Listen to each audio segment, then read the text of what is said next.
Competitive exam math ক্লাসের 437 নম্বর ক্লাসে আজকে আমরা শতকরা হার এই চ্যাপ্টারের একদম শেষের দিকে একটি সমস্যা নিয়ে আলোচনা করব। সমস্যাটি ভীষণ গুরুত্বপূর্ণ। 337 দাগে এই সমস্যাটি আমরা পাচ্ছি নিশ্চিত নবোদয় নামক বইয়ে।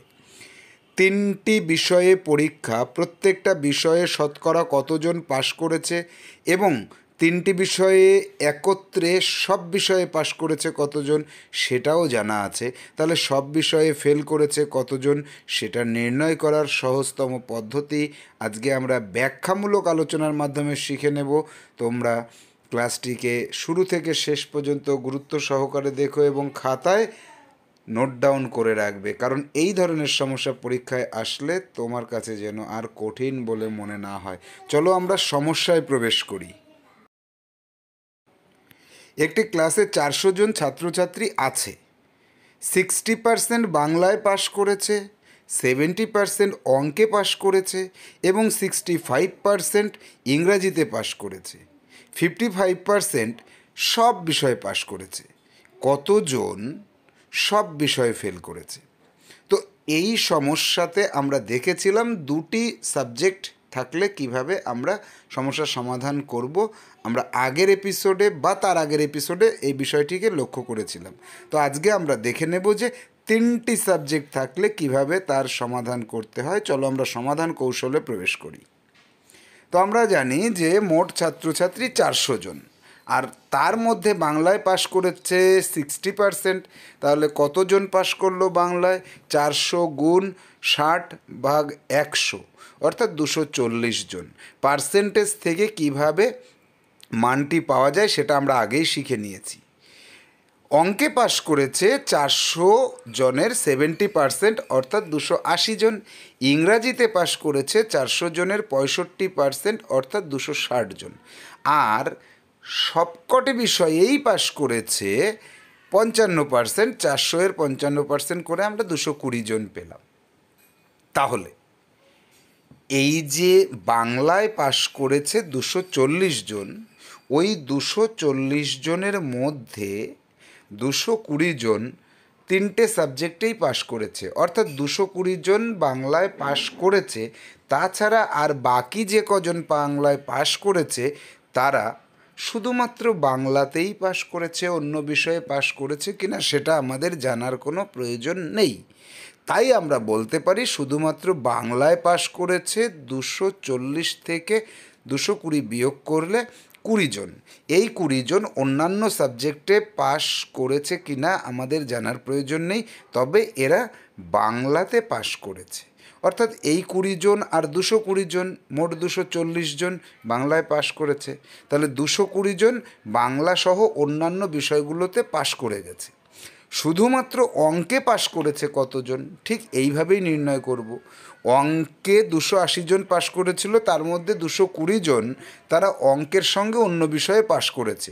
তো তাদেরকে যদি বাদ দিই তাহলে পড়ে থাকে 60 জন। এই 60 জন শুধুমাত্র অঙ্কে পাশ করেছে, অন্য বিষয়ে পাশ করেছে কিনা দেখার প্রয়োজন নেই। শুধুমাত্র ইংরাজিতে পাশ করেছে 260 জন থেকে 220 জনকে বিয়োগ করতে হবে, 40 জন। এই 40 জন ওই 260 জনের মধ্যে শুধুমাত্র ইংরাজিতে পাশ করেছে, আর যে 220 জন ছিল তারা ইংরাজির সঙ্গে অন্য বিষয়গুলোতে পাশ করেছে।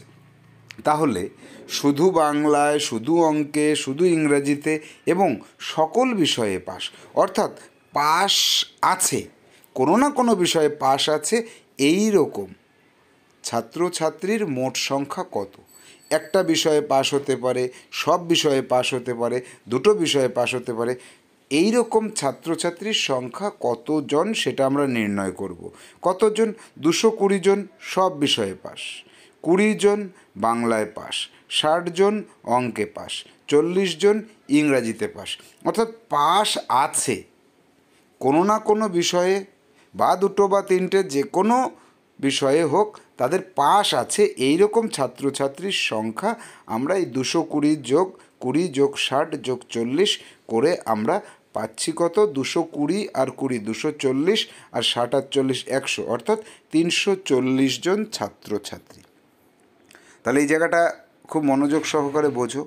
340 জন ছাত্রছাত্রী তারা কোনো না কোনো বিষয়ে পাশ করেছে, অর্থাৎ পাশ একদমই করেনি এইরকম ছাত্রছাত্রীর নির্ণয় করতে হলে আমাদের মোট ছাত্রছাত্রী থেকে এই 340 জনকে বাদ দিতে হবে। কেন এই 340কে বাদ দিতে হবে?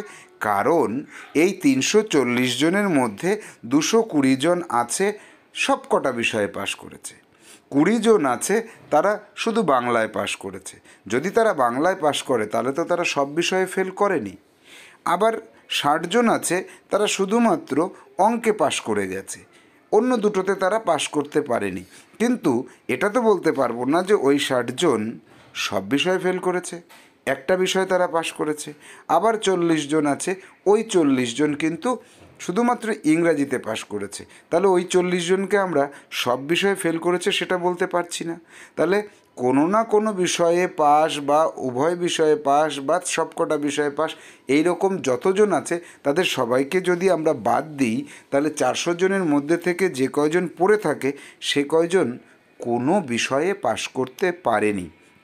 তাহলে আমরা এই কথা বলতে পারি যে সব বিষয়ে ফেল করেছে 400 থেকে 340 জনকে বিয়োগ করতে হবে। কেন 340কে বিয়োগ করছি আমরা সেটা আমরা একটু আগেই বুঝতে পেরেছি যে এই 340 জন ছাত্রছাত্রী সব বিষয়ে বা কোনো না কোনো বিষয়ে পাশ করেছে।